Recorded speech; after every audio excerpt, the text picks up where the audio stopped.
Hare Krishna everyone. Today we are talking about pranayam. Just as a postgraduate demands masters in graduation, and same way the pranayam demands mastery in asana and the strength and discipline arising therefrom. Cleanliness and food required before the practice of the pranayam. One does not enter in the temple with a dirty body or mind. Before starting the pranayam practice, the bowel should be evacuated and the bladder should be emptied. This leads to comfort in the bandhas and the practice of the pranayam. Preferably, pranayam should be practiced on an empty stomach.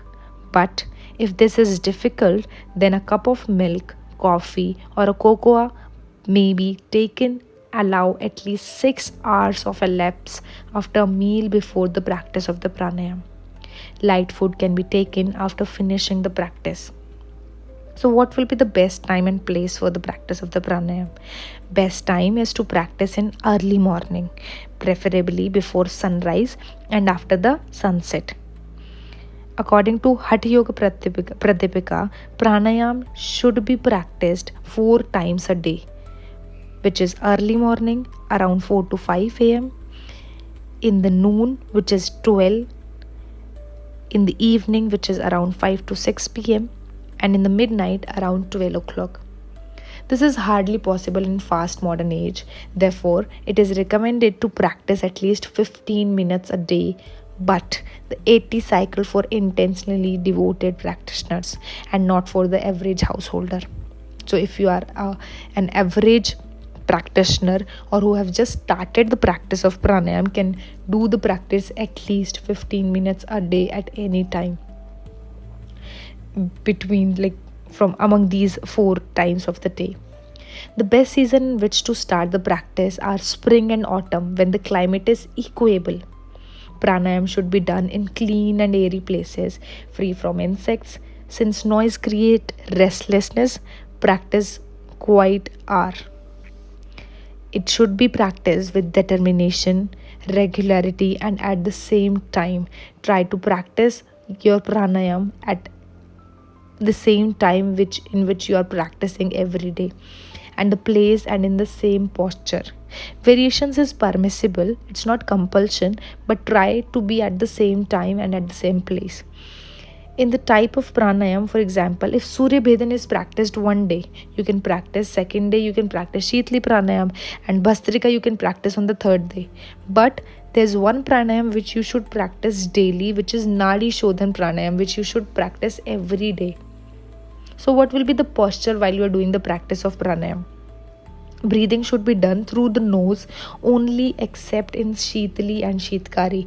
These two pranayams are there in which only you can breathe through your mouth. Otherwise, in all the pranayam, you should practice breathing through your nose only. Practice should be done best by sitting on floor on a folded blanket or on a mat. Any other posture may be taken provided the back is absolutely erect from the base of the spine. Your back should be straight and erect. If you are not comfortable while you are sitting in the posture for a longer time, and if you have just started the practice of pranayam and if you're not comfortable in sitting down on the floor or on the mat, so you can start by sitting close to the wall and resting your back onto the wall.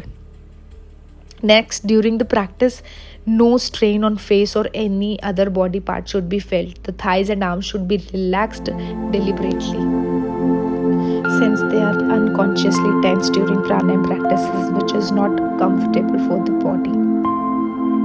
Keep the tongue passive, or saliva will accumulate in the mouth. If it does, swallow it before the exhalation and not while holding the breath.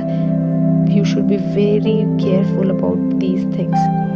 Initially in the practice, sweating and shaking, slight movement which you can't control, which will disappear in the course of the time. Keep the eyes closed during the practice, otherwise mind will wander in the outside material. Also, eyes will feel a burning sensation and irritability. So try to keep your eyes closed while you are doing the practice. No pressure should be felt in the ear during the practice of the pranayam. Keep the ear relaxed while doing the practice of the pranayam. Each should measure his own capacity while doing the pranayam and should not exceed it. Suppose one can with comfort inhale or exhale 10 seconds each in rhythmic cycle for 5 minutes. If there is any change in the rhythm in which the period of inhalation or exhalation decreases to say 7 or 8 seconds, one has reached one's capacity. To go beyond this point strains the lungs unduly and bring in its wake a host respiration disease. Faulty practices puts undue stress on the lungs and diaphragm. The respiratory system suffers and nervous system is adversely affected. So please avoid extra practice or avoid extra pressure on the lungs. The very foundation of a healthy body and sound mind is shaken by the faulty practice. Forceful or strained inhalation or exhalation is wrong except in Bhastrika Pranayama. Evenness of breathing leads to healthy nerves and so to evenness of mind and temper. Asana should not be practiced immediately after the pranayam practice. If pranayam is done first, allow an hour to elapse before starting the asana practice. Pranayam may be done at least after 15 minutes after the mild practices of the asanas. Strenuous or difficult asana may cause fatigue. When exhausted, do not practice pranayam in any sitting posture as the back can't stay erect as the body trembles and minds become disturbed. Deep breathing as in Ujjayi in reclining position relieves fatigue, so you can practice Ujjayi at that time. When deep, steady and long breathing can't be maintained rhythmically, stop there. Do not proceed further. The rhythm should be gauged from the nasal sound produced in inhale and exhale. If the volume reduced, please stop there only. Initially, try to achieve a ratio in inhale and exhale. For example, if it is for 5 seconds, then both should be in rhythm. Ujjayi and Nadi Shodhan Pranayam are very safe and beneficial, which can be practiced by pregnant women also, preferably in Baddha Konasana. During pregnancy, take guidance of an experienced guru or teacher. After completing the practice, please lie down in Shavasana or at least 5 to 10 minutes in silence. Mind should be completely switched off and body should be completely passive as if dead. It refreshes your mind and body.